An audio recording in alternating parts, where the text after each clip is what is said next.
আসসালামু আলাইকুম। আমি মোহাম্মদ আজমান ইকতেদার রাফি, পড়াশোনা করছি ঢাকা বিশ্ববিদ্যালয় গণিত বিভাগে। গণিতের জটিল বিষয়গুলোকে সহজ ও সুন্দরভাবে উপস্থাপন করে আমার মূল লক্ষ্য। এই ধারায় আমি ইন্টিগ্রেশন নিয়ে আলোচনা করছি। আজকে ইন্টিগ্রেশনের ভিডিওর দ্বিতীয় পর্ব। চলুন শুরু করি, দেখি কী আসছে। প্রথমে আছে আমাদের প্রতিস্থাপন মেথড বা সাবস্টিটিউশন মেথড। এই ম্যাথটা আসলে কিভাবে করতে হয় বা কী করে করা যায় এটা নিয়ে গত ক্লাসে আলোচনা করেছি। সেখানে আমি বলেছিলাম যে integration F of A X plus B dx এটাকে কিভাবে আমরা ইন্টিগ্রেট করতে পারবো। তো নর্মালি এটার জন্য একটা ফর্মুলা আমি বলছিলাম, সেটা হলো এ এক্স প্লাস বি এটাকে আমাকে জেড ধরে করতে হবে। অর্থাৎ এই যে কোনো এক ভিতরে একটা ফাংশন, ভিতরে একটা ভ্যালু, যেটার পরিবর্তে অন্য কোনো একটা ভ্যারিয়েবল ধরে নিলাম। আমার এখানে ভ্যারিয়েবলটা কিন্তু ছিল এক্সের কিছু কোফিশিয়েন্ট এবং অন্য কোনো কনস্ট্যান্টের সাথে সাম আকারে আছে, এরকম একটা ভ্যালু বা একটা ভ্যারিয়েবল নিয়ে আমি আর একটা ভ্যারিয়েবল বললাম জেড। এই যে ভ্যারিয়েবল যেটা জেড ধরে নিলাম, দুই পাশে আমি এখন যদি ডিফারেন্সিয়েট করি, দেখো দুই পাশে ডিফারেন্সিয়েট করলে আমার কি আসে, D A X plus B equals to D Z, তাই না? এখন ডি এ এক্স গত ক্লাসে যারা করেছেন তারা জানেন যে এটা আসবে D A D x equals to D Z. এটাকে ওই পাশে পাঠিয়ে দিই, D x equals to 1/a D Z. এই ফর্মেটেই কিন্তু আমার যাবতীয় ম্যাথ, এইগুলার যে ধরনের যাবতীয় ম্যাথ আসবে সবগুলো কিন্তু এই ফর্মেটই করতে হবে। চলুন একটা ম্যাথ দিয়ে আসছে, যেটা integration E to the power 1 - 2x। আমি যদি 1 - 2x কে জেড ধরি তখন কেমন হবে? Let 1 - 2x equals to Z, এটাকে জেড ধরি। এখন দুই পাশে ডিফারেন্সিয়েট করি, 1 - 2x কে ডিফারেন্সিয়েট করতেছি আর ডি জেডকে। 1 - 2x কে ডিফারেন্সিয়েট করলে 2dx আসবে, -2 ওই পাশে পাঠিয়ে দিই, তাহলে dx ইকুয়ালস টু -12 dz চলে আসলো। তাহলে আমি এখানে লিখতে পারি -12 dz। দেখো এটা বুঝতে পারছো কিনা?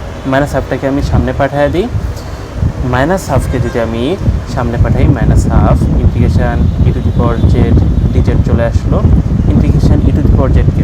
আচ্ছা, আপনারা জানেন যে আমি যদি ই টু দি পাওয়ার জেডকে ইন্টিগ্রেশন করি তখন ই টু দি পাওয়ার জেডই আসে। কারণ নর্মালি এক্সপোনেনশিয়ালের উপরে পরে যদি আমার ভেরিয়েবলটা থাকে, অর্থাৎ ই টু দি পাওয়ার এক্স থাকে, সেটাকে ডিফারেন্সিয়েট করলেও ই টু দি পাওয়ার এক্স আসবে, ইন্টিগ্রেট করলেও ই টু দি পাওয়ার এক্স আসবে। তাহলে আমার এইটার অনুযায়ী ভ্যালুটা আসবে half e to the power z plus c. জেডের পরিবর্তে জেডের যে ভ্যালু ধরেছিলাম আমি 1 - 2x, সেই ভ্যালুটা আমি বসাবো, অর্থাৎ -12 e to the power 1 - 2x plus c. এইটাই হয়ে গেল আমার অ্যান্সার। দেখো তোমরা এই টপিকটা বুঝতে পারছো কি না? এই ম্যাথটা যদি তোমরা বুঝে থাকো তাহলে তোমাদের জন্য নিচের এই দুটা ম্যাথ বাড়ির কাজ থাকলো।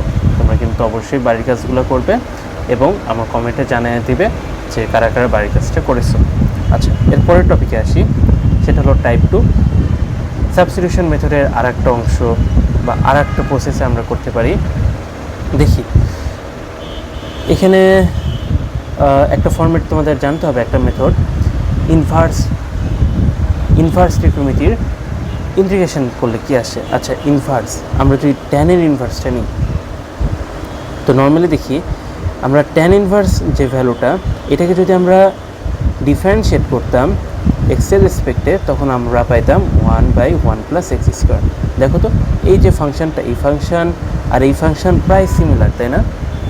প্রায় সিমিলার। উপরে একটা এক্স আছে আর নিচে x², তো আমি এটাকে x² ফর্মেটে লেখা যাবে, প্রায় সিমিলার, কাছাকাছি যায়।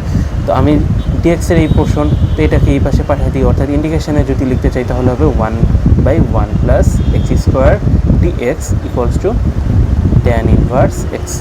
দেখো এটা বুঝলে কিনা? এটা কিন্তু একটা ফর্মুলা। তাহলে এটা ফর্মুলাটা আমি এটা দাগায় দিই। আচ্ছা, এখন লিখি, এই যে ফর্মুলা যেটা পাইলাম, এই ফর্মেটে আমি যদি ভাঙতে চাই, দেখো আমার এখানে কি আছে, x²। আমারও এই x⁴ কে x² ফর্মেটে লিখতে হবে, অর্থাৎ ধরি লেট এক্স টু দি পাওয়ার 4কে আমি লিখলাম জেড স্কোয়ার, ঠিক আছে। এক্স টু দি পাওয়ার 4টাকে যদি আমি জেড স্কোয়ার বলি, অর্থাৎ এক্স স্কোয়ার ইকুয়ালস টু হবে কত, জেড। ডিফারেন্সিয়েট করি দুই পাশে, d x square equals to D z. X স্কোয়ারকে ডিফারেন্সিয়েট করলে 2x dx equals to d z. 2টাকে ওই পাশে পাঠিয়ে দিই, x d x equals to half d z. দেখো তোমরা এই টপিকটা বুঝতে পারছো কিনা, হাফ ডিএক্স হাফ ডিজেড কীভাবে আসলো। এখন আসি উপরের অংশে, দেখো এইটার উপরে ইন্টিগ্রেশান এক্স ডিএক্সের পরিবর্তে আমি বসাতে পারি হাফ ডিজেড, আর নিচে 1 plus Z Z Z square বসানো যায়, তাই না? জেড ডিজেড আর হবে না, হাফটাকে বাইরে পাঠিয়ে দিই, half integration dz by 1 plus z square, যেটার ভ্যালু আসে tan ইনভার্স জেড, মাত্র পড়লাম, half tan inverse z plus c. এখন আসি জেডের যে ভ্যালুটা আমি এক্স স্কোয়ার ধরেছি সেই ভ্যালুটা বসাই দিই, half tan inverse x square plus c. এটা হয়ে গেল আমার ফাইনাল রেজাল্ট। দেখো অ্যান্সার, তোমরা এটা বুঝতে পারছো কিনা? এটা খুবই সহজ একটা ম্যাথ ছিল, তোমরা কি এটা বুঝতে পেরেছো? বুঝতে পারলে আমাকে কমেন্ট একটু জানিয়ে দিবা। এবং এই যে এইচডাব্লিউ একটা দিয়েছি, এই এইচডাব্লিউটা করতে হবে। দেখো তো এই এইচডাব্লিউটা কী বলেছে আমাকে, integration 1 plus sine x whole square cos x dx. এটার অ্যান্সারটা কত হবে একটু আমাকে বলবা। এটাকে ইন্টিগ্রেশন করছি, ইন্টিগ্রেশন করে কত হবে এটা একটু বলবা। এখানে একটু হিন্ট বলে দিই, সেটা হলো 1 plus sine x equals to Z.